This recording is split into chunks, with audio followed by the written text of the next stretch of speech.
4 waves of charged solar plasma are heading toward Earth right now. Not one, not two, 4 separate coronal mass ejections fired from the same angry sunspot over the span of 48 hours, stacked like punches from a boxer who refuses to stop swinging.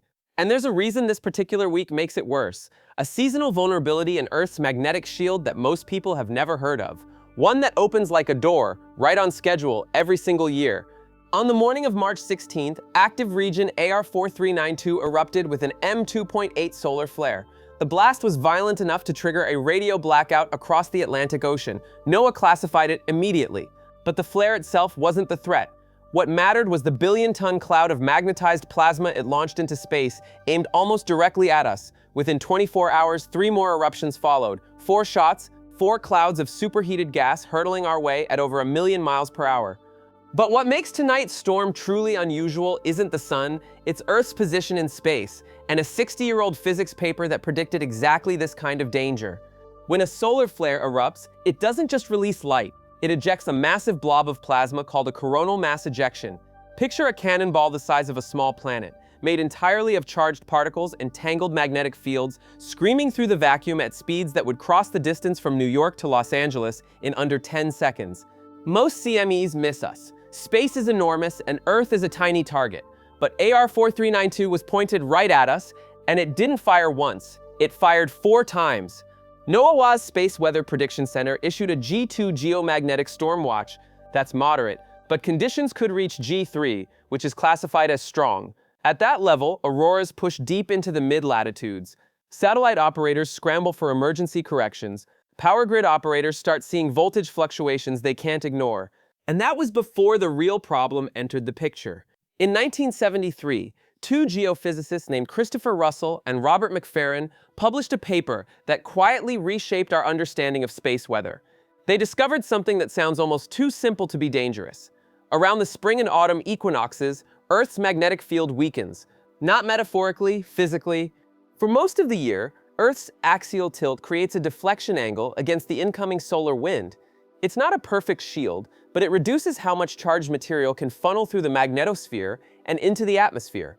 Think of it like holding an umbrella at an angle in the rain. You still get wet, but you're blocking the worst of it. Around the equinoxes, though, that angle flattens out. The umbrella straightens. The rain pours through. The spring equinox falls on March 20 this year. That's tomorrow. Let that sink in. 4 coronal mass ejections are arriving at the exact moment when Earth's magnetic shield is at its weakest point of the entire year. This isn't bad luck. This is physics stacking the deck. Now add one more layer. The sun is still sitting at solar maximum, the peak of its 11-year activity cycle.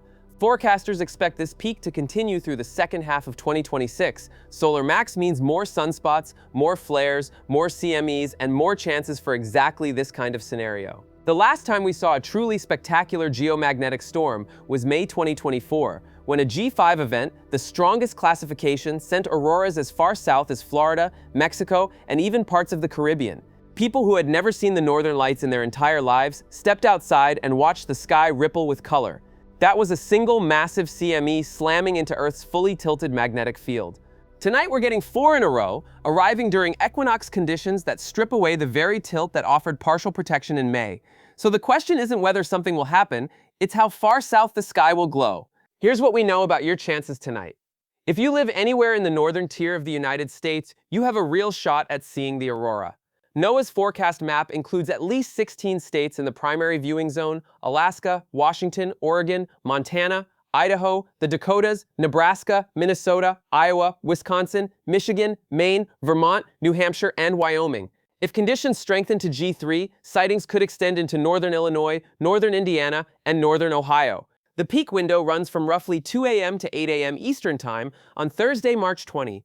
But because multiple CMEs are involved, the activity will likely come in waves rather than one sustained display. The brightest moments might last only minutes before fading, then flaring back. Patience matters more than location.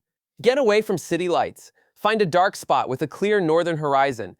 A rural road, an open field, a lakefront, even a backyard away from streetlights.